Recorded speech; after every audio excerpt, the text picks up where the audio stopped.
Timmy, where are your parents? I have no family! Timmy O'Toole has been trapped in the well for 5 days already, but actually it's a prank played by Bart. That night, Bart wants to retrieve the radio with his name written on it from the well, but accidentally falls into the well.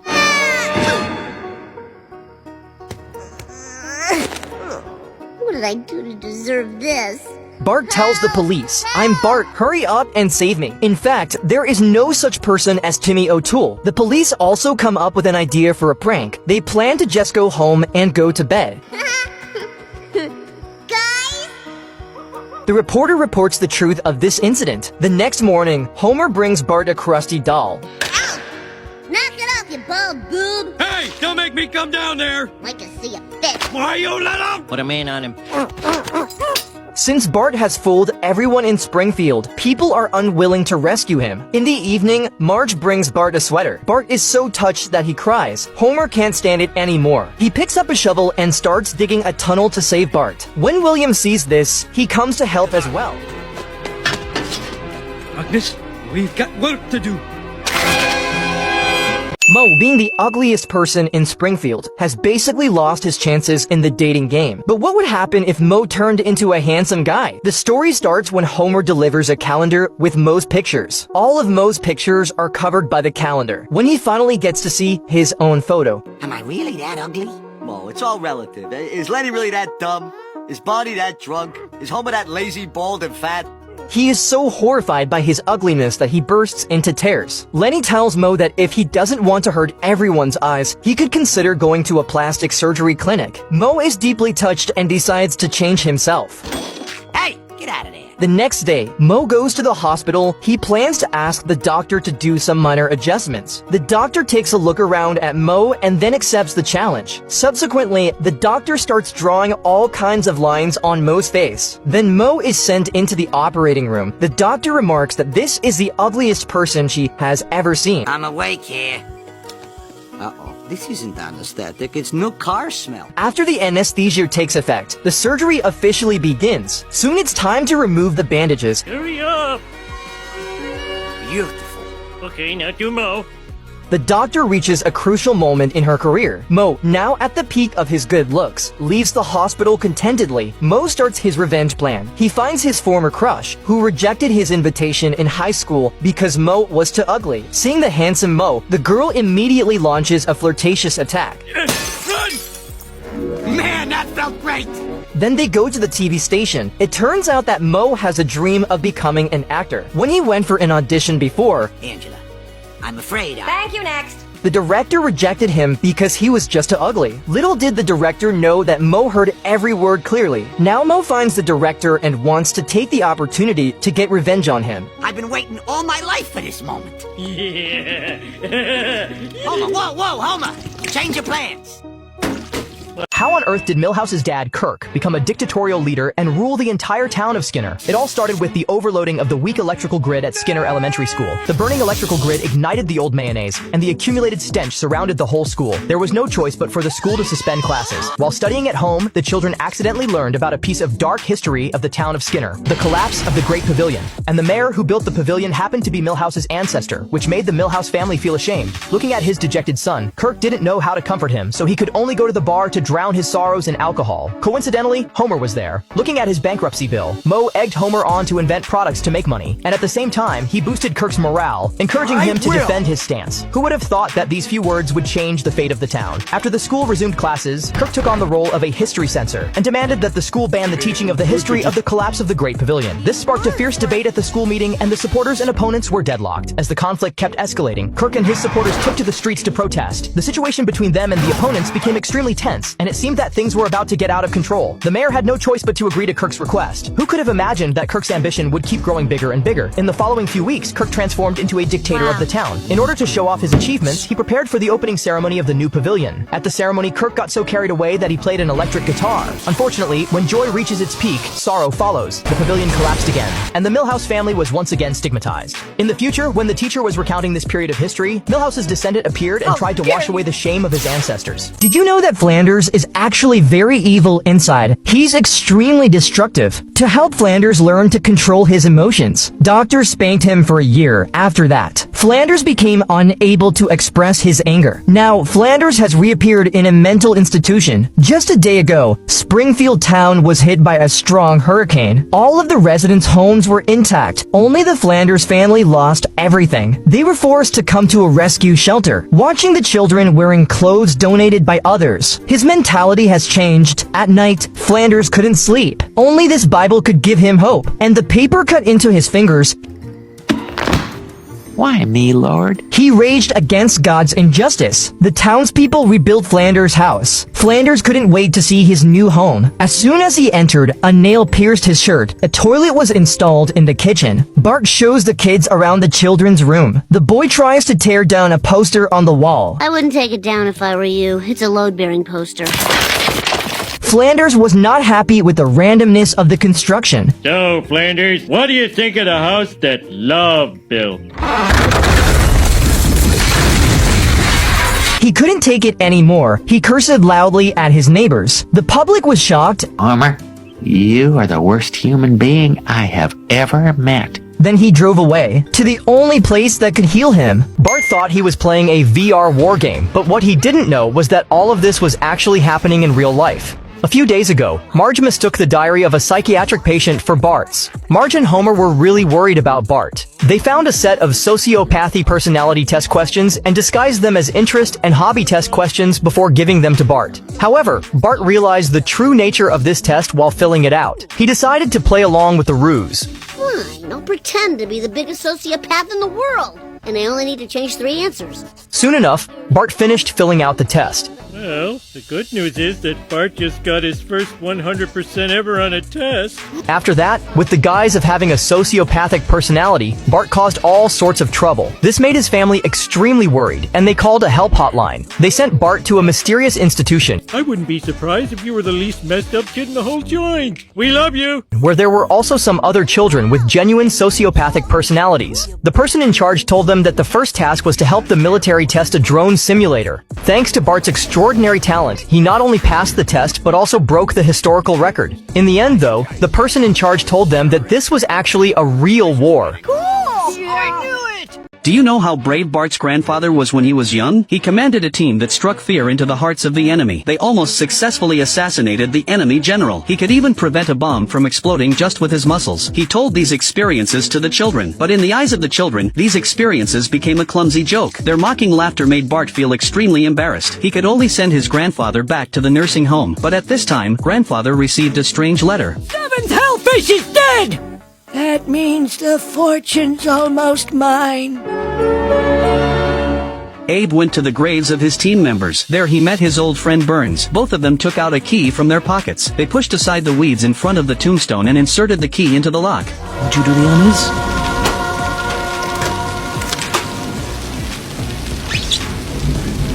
Well, Simpson, 7 gone.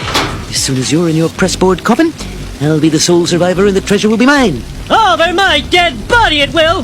That's exactly the point. That night, Burns had someone hide poison in Abe's dentures. Fortunately, Abe used the dentures as an alarm clock. He managed to avoid this assassination.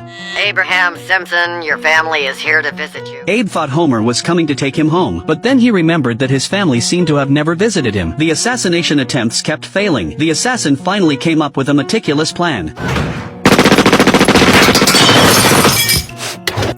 Was that me or was that you? Abe was so frightened that he fled in a hurry, but the assassin chased closely behind. At a crucial moment, the nurse suddenly appeared. She took out her weapon and pointed it at the assassin. However, when the Simpson family learned that Abe was being hunted down, they thought he was just making up stories. But Lisa sensed that something was wrong. Grandfather was much more agitated than before. Maybe what he said this time was true, but there was no extra room in the house. They could only let grandfather live with Bart. When they were alone, Abe finally told Bart his secret. At that time, he was still a soldier. He commanded a 9-man team named the Hellfish. At that time, Burns was still a sergeant, but Burns started causing trouble during the assassination of the enemy general. After the war ended, they came to an abandoned castle. Persuaded by Burns, they decided to seize the wealth in the castle. We can't sell the paintings now, we'd be caught. How many of you are familiar with the concept of a tontine? Essentially, we all enter into a contract whereby the last surviving participant becomes the sole possessor of all them pretty pictures. Now remember, you can't all sign with an X.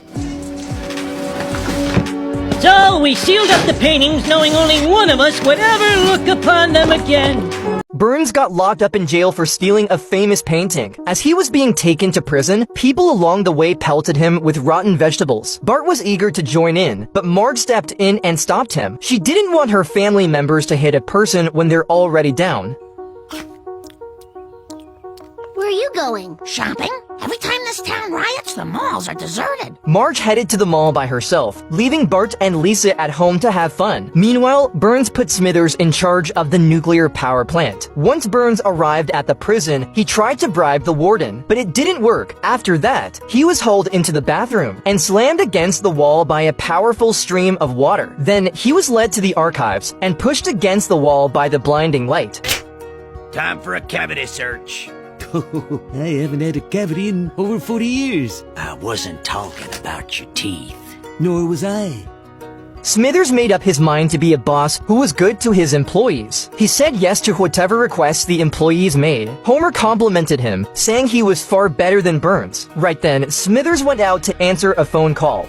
Smithers, what a marshmallow. I don't have a thing with my kid tomorrow. You told me you did. I do, but I'm not going to it. To Smithers, the world's dumbest loser. There's nothing sweeter than being nice to a guy's face and then stabbing him in the back the minute he walks away. Bart was born with a twin brother, Hugo. He was born an imp. The doctors had no choice but to separate the two babies. Bart was handed over to Marge, while Homer temporarily kept Hugo in the attic of their home, feeding him only once a week. One day, during mealtime, Homer brought a bucket of fish up to the attic. Bart was curious about what Homer was doing. The next day, while their parents were away, Bart and Lisa went up to the attic.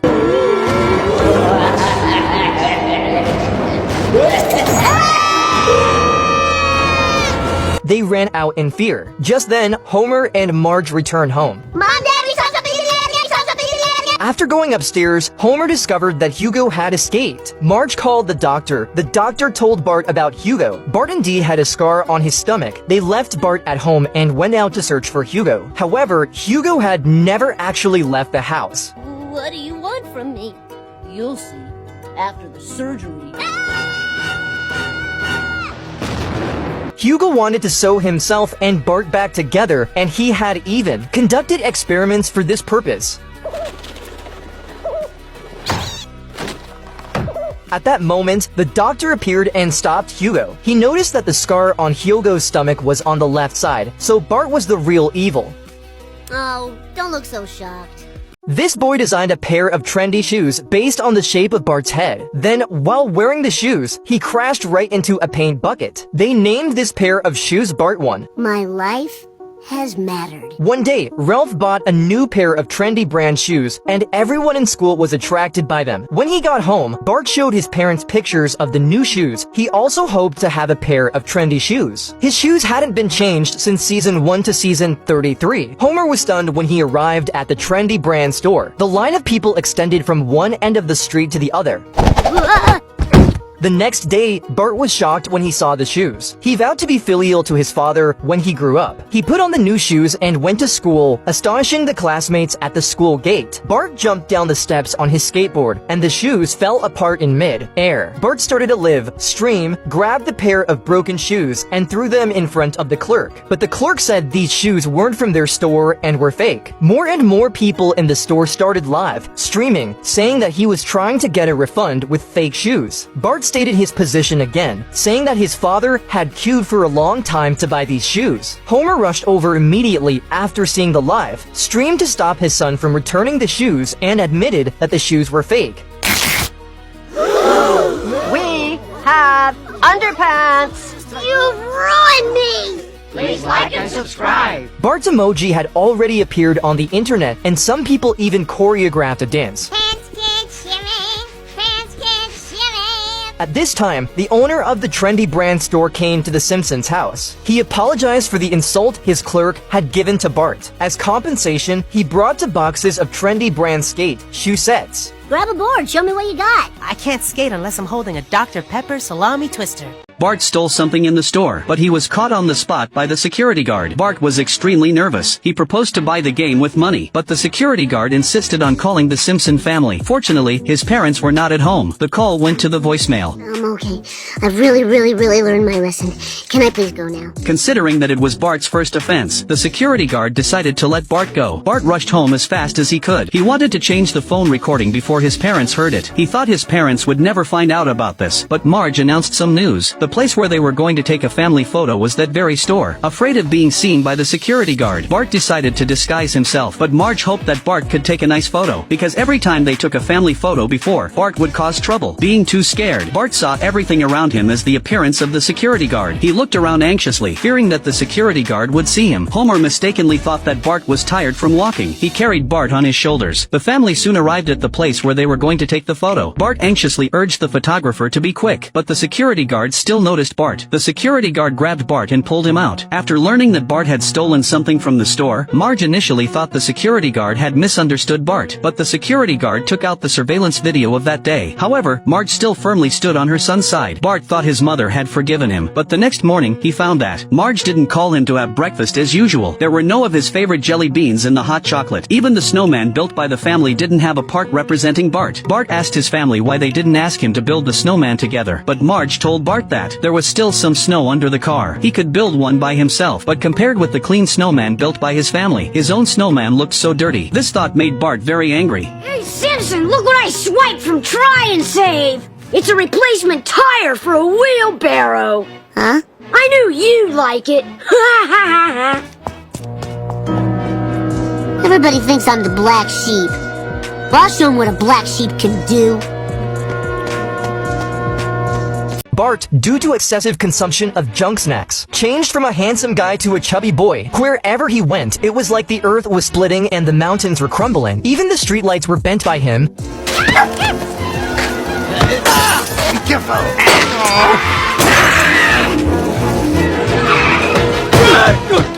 To increase the funding income of Springfield Elementary School, the school superintendent decided to introduce snack vending machines into the school. Lisa curiously bought a bottle of drink, only to find that the ingredient list was full of food additives, but the classmates didn't care about it at all. Bart, in order to buy snacks, even sold his beloved skateboard to Willie, but soon he felt a sharp pain in his heart and fainted right on the ground. Why don't you dance? Dance! The doctor found vermouth chocolate balls in his pulmonary artery. Liver looks healthy. That's a wad of Laffy Taffy. To help Bart lose weight, Marge specially made a healthy meal for him, but as soon as he took one bite, he started to have difficulty breathing, and his face was covered with red rashes. After the doctor's examination, it was found that Bart was allergic to cauliflower. Marge could only make another kind of healthy meal for him. Homer also promised Bart that if he could lose weight back to his previous weight, he would take Bart to the milkshake festival, but Lisa accidentally discovered that Bart secretly poured the healthy meal into the trash can. Then he lifted the clown poster and took out the snacks hidden in the wall and ate heartily. Lisa wanted to tell Homer about this, only to find that Homer was no different from Bart at this time. To make Bart succeed in losing weight, Marge spent a lot of money to sign him up for a weight loss camp. I'm not fat!